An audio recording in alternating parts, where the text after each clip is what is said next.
everybody? Welcome. What is up? Everybody's like, what the fuck are we listening to? If you are not a part of that crowd, there are many people that are. It is a very exclusive crowd. There's a lot of shit that goes down there. Thank you. The socials are there for you to follow. I had not put out anything about doing this stream earlier.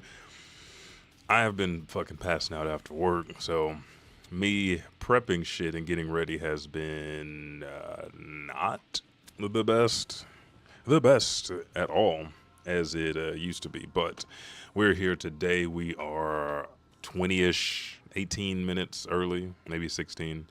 I think the time has flew by, but that being said, we're here for the official live read and reaction for One Piece Chapter 1174. I've covered it all this week, the brief spoilers, the full spoilers, the TCB scans, and now we're here to do the live fucking read. Now, one thing that I want to do, or I guess three things I want to do before we start, as you can see over here, there's something there that you can barely see. That is because we are partnered with a sponsorship for Where Winds Meet, but it's for PC gamers. Now, I have played this on my console, my PS5. Love the game. It is amazing. A lot of fucking mechanics. It has not gotten the time that I want to give it just because I know it's sparse on time, but we are partnering with them. So go to twitch.tv/edge2gaming, click on that link, go there. If you want to play something that is a damn near modern anime game that is just not, you know what I'm saying? Go ahead and give it a try. It's for PC gamers, so your attempts to help and support the show by logging on to Where Winds Meet will only count if they're on the PC. If not, that is fine. Let me know if you're playing, because I do not mind jumping back in and playing with a few people. Now, other sponsors, well, I guess I should have kept the display on that then. Let me change the display back over, because we are going to give some love and some respect to our sponsors. We've been doing it all this week. I love them. They get me either satiated on meals, take the One Piece logo out, or they help me with my Nintendo Switch addiction, and which really is a Pokemon addiction, having shit that a Pokemon theme, because I like Pokemon. It was a thing back in the day for all of us that played. I have now been looking for new Game Boys and shit like that so I can get back into Pokemon Yellow, Gold, Silver, all that shit. But one of our sponsors, which you can see down here underneath my fingers as a poor way to point, is EmmyEats.com. Emmy Eats Ramen is the first world's plant-based, high-protein, high-fiber, low-carb, low-sodium ramen. You can go ahead and order online at EmmyEats.com. Use promo code EDGE2G to get $5 off your purchase. They have 6 different flavors. As you can see, it's fucking delicious. They have Instagram pages, TikTok pages where they show you how to make even more delicious meals out of their ramen. Black garlic chicken, tom yum shrimp, the spicy beef, the spicy red miso, along with the creamy chicken, which I have not tasted yet, but the roasted pork tonkatsu is phenomenal. Is it the same as the local cuisine here at Tamashi? No, but that's fine. This is healthy ramen that you can have at home as you watch your favorite anime. Like tomorrow, we have Anime Monday Marathon, and we're watching 10 episodes of Kekyo Hitman Reborn, but also, because I haven't had time, we are catching up on Frierin's latest episode, Sins to be a Hero, Trigun Stargaze, and Samurai Trooper. So why would you not have a few bowls of ramen while you're enjoying that shit? And ramen that's not going to kill your heart, your arteries, that's healthy for you. I don't know. Try it if you want to. You don't have to. I enjoy it. But let's move on to our next sponsor, SwitchFree.com. This is my Nintendo Switch addiction. I need a new Switch. We're not going to talk about it. But you have amazing cases, thumb grips, thumb guards. And every time I pull this up, some motherfuckers got a Gengar one. Oh, this is not Gengar. This is the first one that's not Gengar. But everything from Kirby, Zelda, Pokemon. I do actually wish, I've been looking at some Cali artists for some new posters, new artwork. I wish that Switchery would dive into some more anime. That might be a suggestion that I send to them, because I would love, and I know it didn't have the best ending the best follow-up seasons. But Tokyo Ghoul, when it started, I was like right there in the moment, people dying, getting taken on fake dates and shit like that. I want a Nintendo Switch case, but the other one, Samurai Champloo, Trigun, Cowboy Bebop, there's so many others I would like, but switchery.com, use promo code EDGE10 to get 10% off your purchase at checkout on anything that you buy for your Nintendo Switch. Again, thumb grips, cases, covers, all the good shit. That being said, let's go ahead and close this and switch it back over to where we're going to be for this live read. Now, if you have never been here for a live read, what I do is I pull it up on Shonen Jump Viz Media and we read it live right there. You get to see it down here underneath the One Piece logo. This is the way that we've gotten through YouTube fucking us over, because if you have not noticed, this on YouTube is under Edge 2 Otaku, not Edge 2 Gaming, because we lost. This is like the third YouTube channel that's been gone. I don't even want to talk about, like, I feel worse about losing other people's stuff than mine. We can just start over. So let's go ahead and do that now. Let's start One Piece chapter 1174 and do this live read, because there's a lot to go over here. Elbaph's new prophecies, Loki's dragon is fucking huge. We did this in the TCBs, so I'm excited for this shit. There we go. Here we are, chapter 1174, the strongest thing in the world, which we will also follow up and talk about after the stream. We start here. Let's go ahead. Let me show you this, because people were like, how is Saint Sommers making a snake out of thorns? Just mastery of devil fruit. We've seen it before with other devil fruit, so it's not that hard to believe. But he is on his thorn snake, riding straight towards the edge of branch route 8 as the kids follow, as they're following Gunko's arrow, which is going to end at the harbor where there's nothing there, no ship, just a hole. And Saint Summer says, oh, that's bad. Stupid, stupid sleep tide, which was the giant Nika MMA. He says, I lost the ship, and he's worried. You can see it in his face, shaking in his fucking booties. And I like the fact that his goatee is across. I never noticed that before, because this motherfucker's not holy at all. He's a sick, a sadistic freak. I'm not gonna lie. Favorite character as a bad guy, because he just makes you want to fucking hate him. So we stay here with Saint Sommers, and then he says, and I lost the sea clouds. And as we see from up above, the fucking hole that was made by the giant MMA is so much bigger than what we thought, and we see how far the kids are behind Saint Sommers, as well as how much time is left. Now, to see and understand what we read previously, how much time passes and how many things happen in between now and then, it's fucking crazy. If you have not, let's get into this. It says, that looks bad. That looks really bad for me. The power of the arrow is still active. The kids are going to walk themselves right off the edge and splatter onto the mountainside below. We continue. The kids are still coming, and what we see behind them are the parents trying to stop the axe and the kids stealing. We hear, as they're trying to fight and help the kids, but Saint Sommers doesn't miss a beat. He's trying to make sure that he does not get in trouble, so he says, Gunko, stop the kids. Gunko, we need to pause the operation. No response back. He says, wait, that won't work. Great Emu is inside of her now. Then we see Sommers looking down on the parents trying to help the kids. And he says, if I could just undo that arrow, one of the parents says. And Sommers has exclamation marks like, didn't these motherfuckers hear me over the PA earlier? You can't stop this.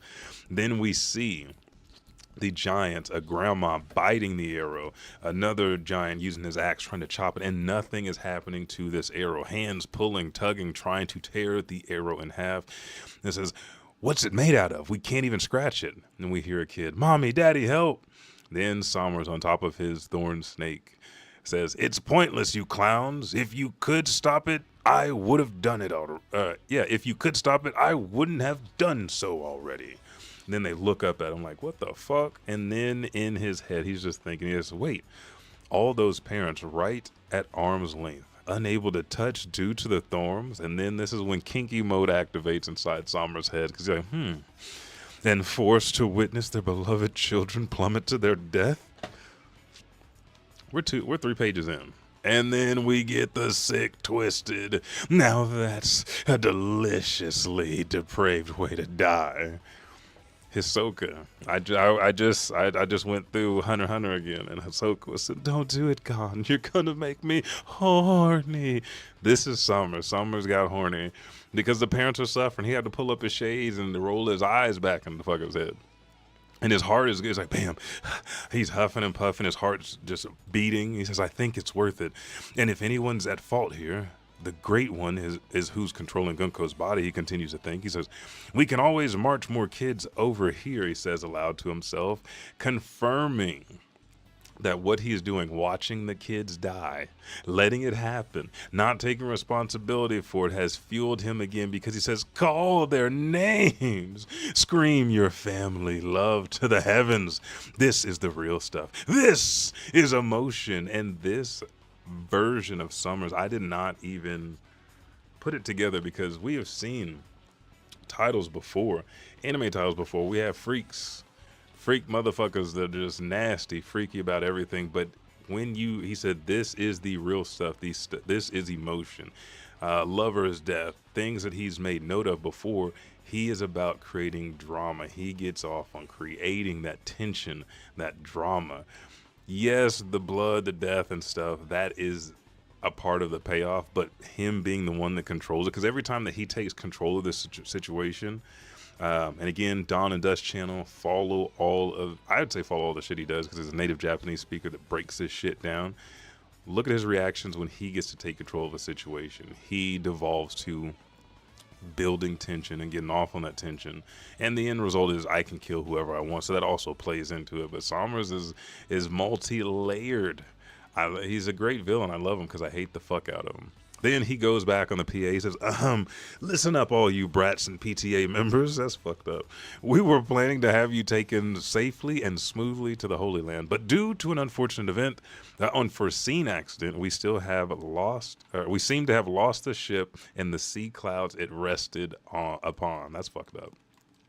"And this means you will be reaching your goal via the tragic conclusion of falling to your deaths." And they're like, huh?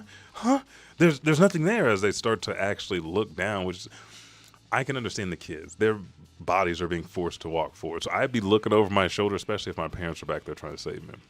But the parents, oh no, the parents should have been looking.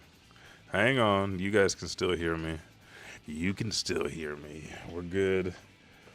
We're good. The camera's coming back on. That is a great pose to be in. It's like I'm philosophizing. Are we back? Hey, there we are. We're back. Okay. So let's get back into it. The parents didn't look forward. They are frantically trying to save their children. They were not paying attention to what the fuck was going on before. But we hear, "If we keep walking, we're gonna fall off," one of the kids says. And then we have a close-up of Oimoy. He says, "There's no way I'll let them keep going, even if I have to give up my arms to do it." And we see him grab his granddaughter and stab through his hand. There are multiple thorns. He says.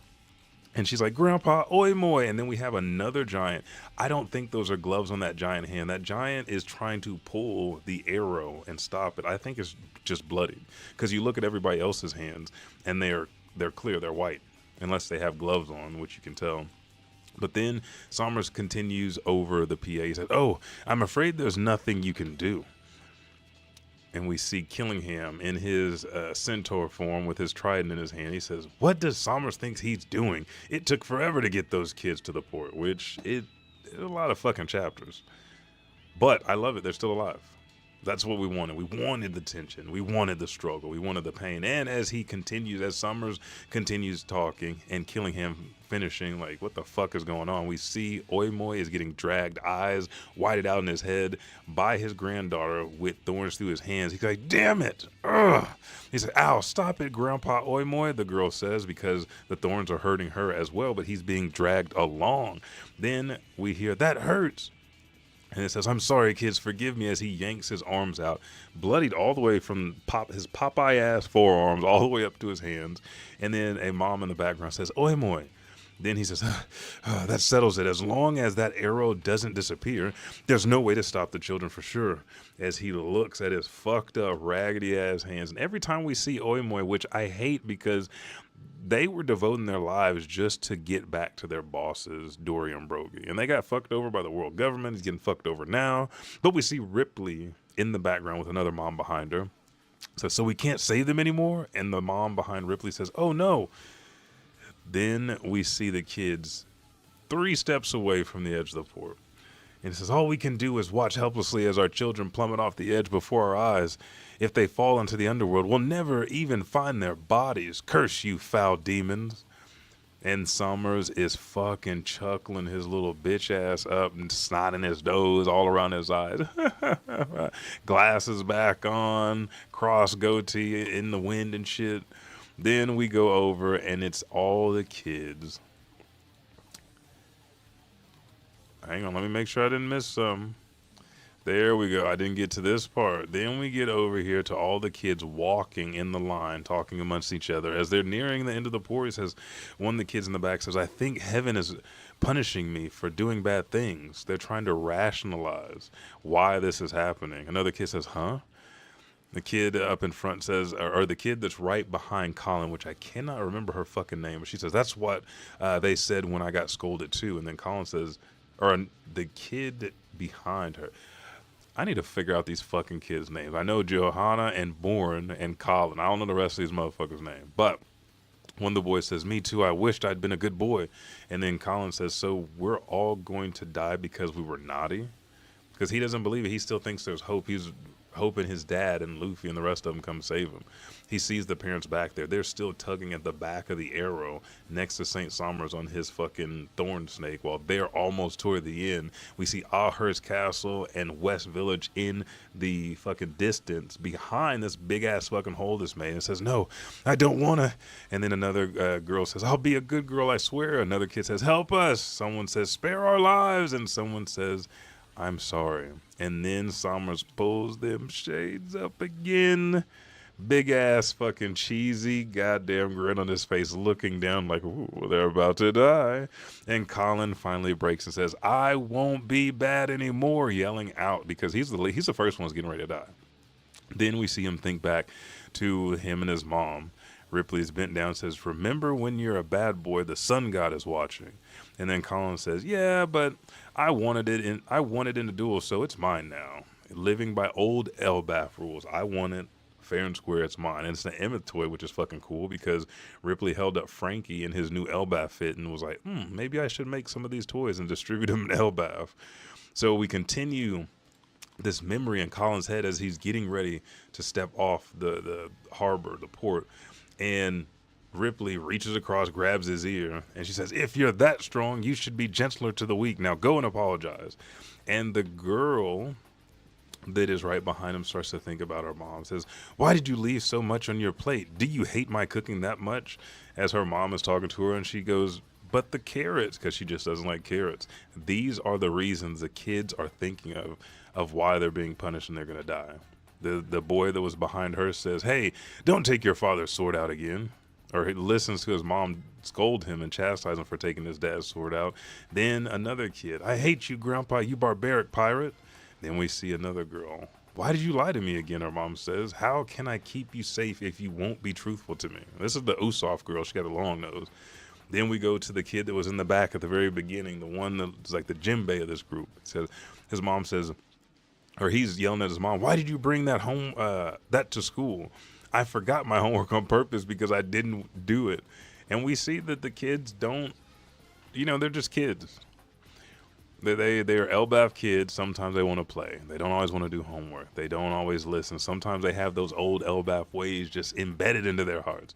But we see Colin and the group wrapped by thorns, literally 2 steps away. He's like, wah, I don't want to die, mommy. And then shoot, fucking flash step. Ripley's in front of him, on her knees, hands out, baby. And he goes, huh? And she goes, Colin. As she opens her arm and says, come here, baby. And he cries as he stabs through his mom. Now, this is the other deal, too. We just saw Oimoy try to save his granddaughter by grabbing her with his hands. She is hugging him gently, and apparently those are not hurting Colin, because I would figure if anything that impeded the thorns and gave pressure would poke back on him, but apparently it's not hurting him. It's just the mom, and it's just a hug. And he goes, I'm sorry, I wasn't able to and then Ripley goes, I wasn't able to stop you, but, and then we see the thorns going deeper, and Colin's just continuing to cry, Mom. He said, get away from me, Mommy, you're gonna die. And she says, I don't care, I won't let you die alone. And she smiles and looks at him. Right after Ripley says that, we hear, huh? And Ripley falls off. Then we see the girl who is arguing with her mom about the carrots, and every kid has their parental figure, their guardian there hugging them. Ripley goes. The other girl goes, Mama? The kid behind her goes, Mommy? Then we have Grandpa, Mother, Ma. They are all surprised. Their parents that they were little dicks to are there because the parents love them. Kids are dickish. We know this. They have no understanding of shit. They're driven emotionally. And Sommers is laughing in the background. Just a fucking, this whole chapter, he was sad in the beginning. He was worried just a little bit, but he's been laughing ever since. He's good now. Fucking pools of tears coming out of his face. He has not stopped laughing. He is Luffy in Gear 5 form right now. And then we see Chief Jarul's great-granddaughters, great-granddaughters, baby mama's granddaughter says, don't worry, everyone. I'm sure we'll turn out just fine. She has been fucking positive this whole time. And as she says that, 1, 2, 3, 4, 5 fucking parents fall off the edge with the kids. And she's like, right, everyone? We'll survive, right? As they plummet. And there's no yells. The parents are just holding the kids. And her name is Ranja. That's it. And Ranja is grabbed from behind. And he said, I heard you earlier. Oof, you were so brave. And she goes, Father. As they start to plummet, she starts to cry. Then the mom comes. He goes, Bent. He said, Mama. He says, what's the scariest thing in the world? Bent is thinking back to what he said in school. He says, my mama, as he raised his hand, and he was laughing. Yeah, ha, ha, ha, ha. And then as he cries, I'm sorry I said you were scary. And she goes, that's fine, darling. Sometimes mama needs to be scared to keep you safe. And then we get to the Nico Robin part. They're all so lucky. They have parents to hug them, she says. As she continues, or she's seen the parents hug them and fall off, and she's still like, damn, they lucky. They lucky to die with someone. And I can't in good faith say Ange has something up her sleeve. There's no agenda here. They're trying to say Ange and Johanna are plotting against Elbaph. No, Ange may look fucked up, but she loves these kids, Sai. She loves these kids. If you are on board with the Ange agenda that she is still a traitor, I can't double down on it. She's here. We see Johanna and her in class, and he says, I can be like a mother to you, to Johanna. And she says, but you're not my mother. And turns away. And right before she falls, Ange jumps and grabs her and gets stabbed all through the body. Johanna! And she goes, Miss Ange! And starts crying. Last but not least, the only kid left 2 steps away. He's thinking, don't show up at school. I'm embarrassed to have you have a nerd for a brother. And then we see it's Roto. I will try my best to hide my nature. And Bjorn, we see his face just pissed. He's like, it's heavenly punishment. And then we hear, dun, dun, dun, dun, dun, dun, dun, dun, dun, because Rota's taking the fuck off like the Flash. Ultra rare Bjorn. And remember, the only thing that he's called ultra rare so far is Nami. He's a Nami simp. He's a slave. Sanji, Zeus, Roto. And then he jumps and catches Bjorn. It doesn't hurt. And Bjorn is like, big brother, as he sees that he has someone there, even though all these kids have been mean to their parents. They're kids. They get attitudes, but they're still there for him. And Sommers, seeing the last one fall, goes, yeah, as he looks down, arm out on top of his thorn snake. And then he proclaims, look at that. Like scraps of garbage plunging down into hell. It makes my heart tremble. Oh, what a saga of emotion.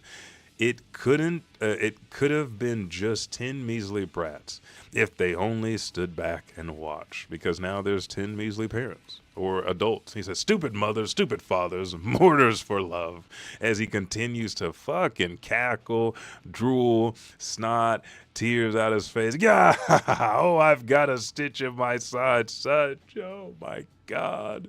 Who is this man? Who is he? We've seen him before. I just passed Long Ring Longland. Fuck. Hang on. We have somebody that has given us Summers before. Oh, I need to charge my phone. Goddamn it! I got 1% battery. If you know who have we seen around the Long Ring Longland, Water 7 arc that fucking resembles Sommers? Hang on. There's so many episodes. And remember, this is like Water 7's like 207, so like the last half of the like Skypiea landing and shit. Like the Long Ring Longland's not as long. Oh fuck.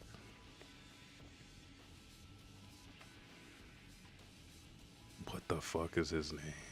Well, I will find it. We're gonna go over this. We're gonna go over Accursed Castle. We're also gonna go over Chief Jarul's new prophecy. Give me a second. Let me plug up my phone. We'll jump back into this. Hell yeah. Fucking Saint Sommers. I just saw this motherfucker in Long Ring Longland. Or was it after that? Because the Foxy Pirates came back at least one more time outside of a movie.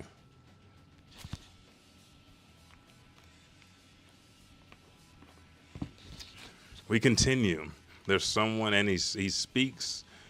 I guess this is just like a celestial. He has some kind of, what the fuck does he start freaking out about? It's like the same stuff. He starts getting real hyper. He's almost like another Sanji. And then when we get to Water 7, Chopper and Robin are shopping, and they see all the women are walking around. They're like, man, there's a whole bunch of Sanjis here. And it reminded me of him again. If you don't, throw it in the chat. But he's laughing maniacally. Yeah, ha, ha, ha, ha. Stupid mothers, stupid fathers, mortars for your love. Oh, I've got stitches in my sides. Such poignantly pointless deaths. As he looks down, but right after he says that, it starts to snow. We see snow coming down after these poignantly pointless deaths that he points out. And then we see thud, thud, thud, huh? And we see 3 giant ass fucking spikes and a big white thing covering a point on this back. Now remember, this captures all of the giants. All different sized giants have been caught. And then Ripley looks up and says, Colin, where are we? And he goes, I don't know, but everyone's alive. Oof. We hear from some of the other parents. They're like, Mommy? And then it's like, it's gum tummy cracker. Now you're poking me. So get off already. Luffy says, and I think this is Colin, says, Luffy? Huh? And then Luffy has expanded his body so fucking wide again and he still has more room to go after he caught these parents. We see an eye. It says, listen up. Once we're up there, I need you to get off my back. I need you off my back at once. And then we hear, you're back. It'll prevent me from fighting, he says. And this is Loki in his dragon form. We see this big ass shadow.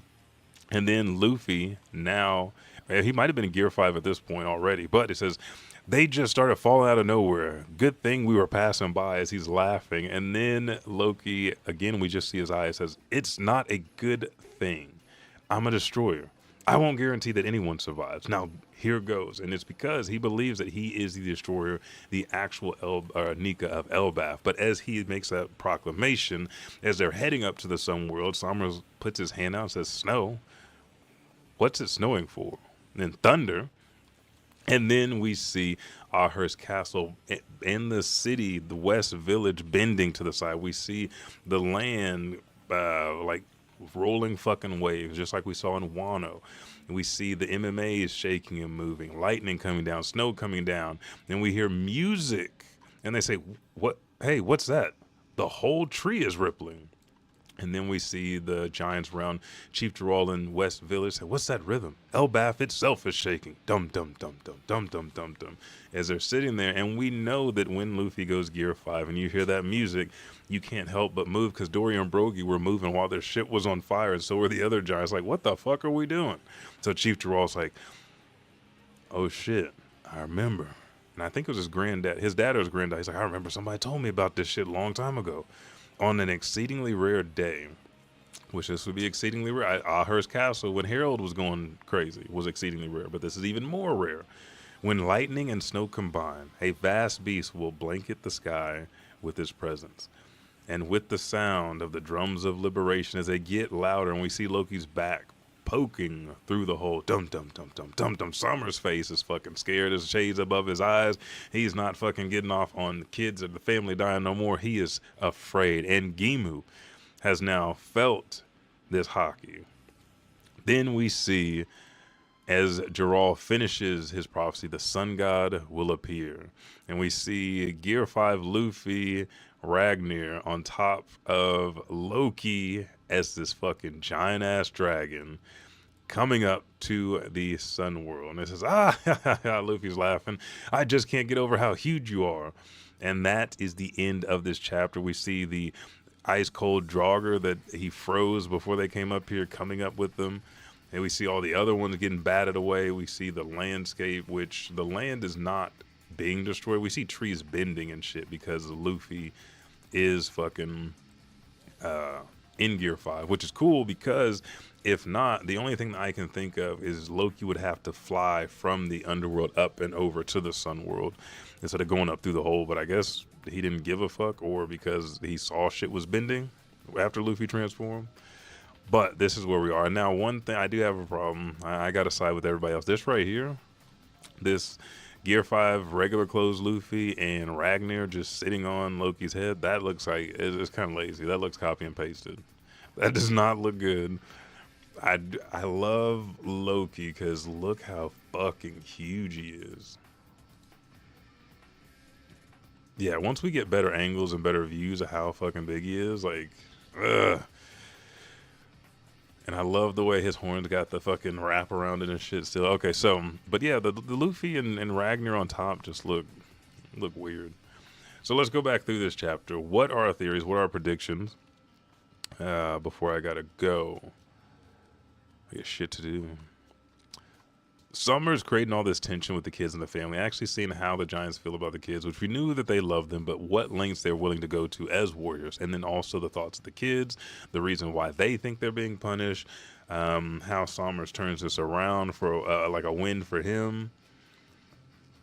Yeah, it was nice to see all this because it just gives us more depth and character, and then it gives us our big climax of Luffy and Loki saving the kids, but so much compassion, love between the parents and the kids, or the guardians, brothers, siblings, grandparents, and then that moment where they all think they're gonna die, and Luffy coming up with the gum tummy cracker, which in the TCB was like rice cracker. He saved him, and now he's riding on Loki, and we are about to start battle, or we're about to come up here, see where everybody is in the battles, and then make they're just gonna touch briefly on them actually stopping Emu. Now, one of my theories is the title is the strongest in the world. Who is the strongest in the world? I believe Luffy, his type of Domi Reversi for Emu has to do with being on someone's homeland and then being able to persuade their minds and then trap them between two darknesses to convert. Luffy liberates people by immediately when they hear the drums of liberation, they start dancing. Their hearts are liberated. They are in tune with him, just like nature. Everything that has a soul is moved by Luffy's power. What is Loki bringing? He is a dragon. We see the snow, we see the lightning, but what else? And also with Ragnar. What is this Nika of destruction? Because now going back to the Harley, which is, let's actually dip out of this. Harley is 1138, I think. I do believe it's 1138. And now the dragon, like what I originally thought was Loki, I don't think is Loki now. I think the dragon at the very top of the Harley is dragon, or is Loki in his dragon form.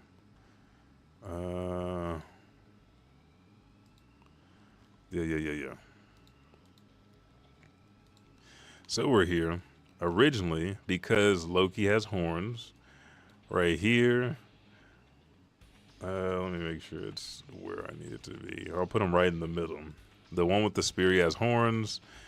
This right here with Nika, I was like, oh, we're on Elbaph. That's Luffy and Loki. And then if you go back here, the serpent has the same, like, That looks like the tattoo. That looks like the scar. That could be a transformation. But if we look here, the X is on the side. It kind of makes me feel like that may be dragging a little bit now because we have this big fucking beast with the Yggdrasil tree. Feels like Loki. Haven't seen fire yet. We've seen electricity. We've seen snow. No fire. I'm still going through and crafting theories, but the liberation aspects, the Domi Reversi, everything affects the spirit and the soul. If you do a contract with Emu, it affects your soul. He can take control, keep tabs of you. It brings out negative influences. Luffy liberates people, lets them express themselves freely, and they end up want to join his cause. As what we can see right now. Here on Elbaph, how do they liberate them? We have two people. Brook can cut and damage souls, and Luffy can liberate souls. I think it's going to be a combination of that. And then also Loki is going to be rejoiced, taken back in Elbaph as a hero. I don't know where it's going more than that. I just don't know who the next battle. Like Zoro's cutting up people. He's with Harun and Stanson. So West Village with Chief Jarul. Then we have the Straw Hats. That's where we need to go next. We need to see what the Straw Hats are doing, what they're saving. Jinbei needs to be putting out fires. Nico Robin at the school with Saul. Biblo. We need to know what the fuck's going on with Biblo here. I want to see more from Ragnar, Loki. We got a lot coming up. Let me know what your theories are, what you're thinking, what's about to happen in One Piece, who is next in line to really be focused on, and what are we talking about coming up? Are we going to talk about the fact that Gunko, Brook, and Emu have this bond? Are we talking about the two Nikas of Elbaph? Or is that the entire story, which is going to lead to our next arc, which is leading to the Battle Royale and the ending of One Piece? I don't know. I'm Elijah 5000. Thank you guys for joining. Last thing, the music that you were listening to throughout this stream, remember, I like to give back to the kids. If you like the gym, if you work out, if you squat, if you have knee issues or you want to prevent knee issues and you like anime, Village, Hidden in the Iron, makes custom knee sleeves. I got Haikyuu themed knee sleeves. If you can tell me what video game or anime the music is from and get it first and you're a size large, which I encourage you to go to villagehiddeninthe.iron.com, go look at the sizes for knee sleeves, then you could win these knee sleeves and be sporting some fucking amazing anime fucking gear while you're at the gym and protecting your knees and being safe at the same time. That being said, I'm Elijah 5000. Thank you guys so much. I do appreciate all the follows, the likes, everything in between. I have got to go. You guys have a great night, and let me know what your theories are for One Piece, because we are on break. We have a week break, so now it's just time to fucking theories out the ass. See you guys. Have a great night. Peace.